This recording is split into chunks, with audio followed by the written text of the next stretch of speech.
So my name's Kieran McMinn. I am head of the Women's Sports Science program at the Phoenix, and I'm the strength and conditioning coach for the Women's A-League team.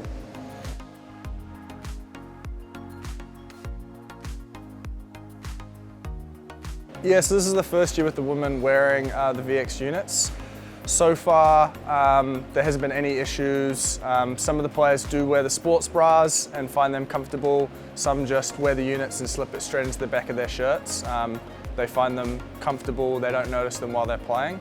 In terms of interacting with the data, the players are constantly asking for certain of their metrics after the session, and with how good the interface is with VX, it's really easy for me to provide that to them straight after the session.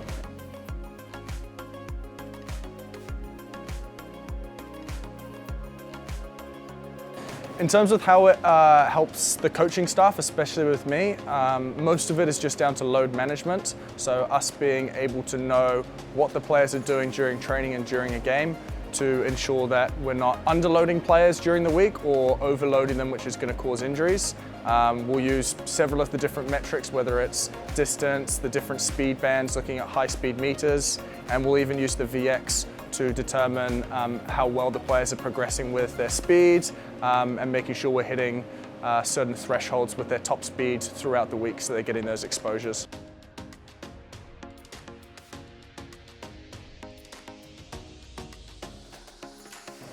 Quickest player currently actually just hit a new top speed was ALeague Longo, so age doesn't matter.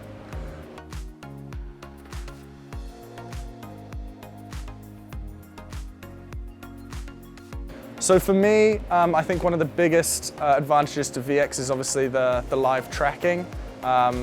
Setting it up before training, it's quick and easy to do, and then throughout training I can quickly pop back and check on my laptop to see where the players are at. So especially on our bigger, more intense days, I can make sure we're, one, not overloading the players, but two, making sure we're hitting the speed zones that we need and getting the high speed meters that we need in their legs in prep for the week.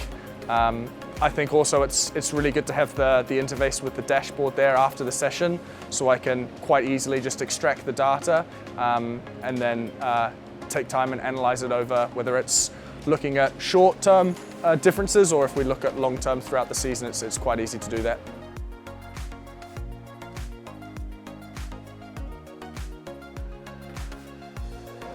Live real-time data, usually it's just me that probably looks at that. So throughout the session, I'll periodically come back and check on it and just make sure the session that we have designed is matching the physical outputs that we wanted to get out of it. So using the live data there, I have it right in front of me so I can see, are we getting what we need? Are we doing too much? And do we need to modify training according to the physical data there? The other thing that we do use it for is, especially for our rehab players, the ones that are returning to play, they'll periodically check on it and see how they're doing in their rehab, and they'll use that as feedback while they're doing their return to play training.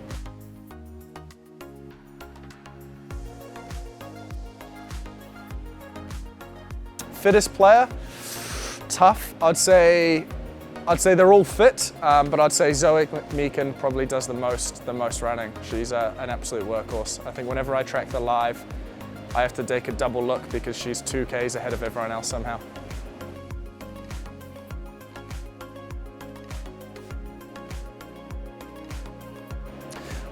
It's quite easy. I'll obviously go out earlier in the morning and set up for practice, and when I do that, I'll quickly set up the live modem. I'll have my laptop out there and I'll just set the units up, and then when I go out, I'll just quickly turn on the units, hit a couple of buttons on the live tracking system, hit start. The units will load in pretty quickly and then we're good to go. So I'd say it's less than 5 minutes to set it up from out of the box to into the players' back of the shirts.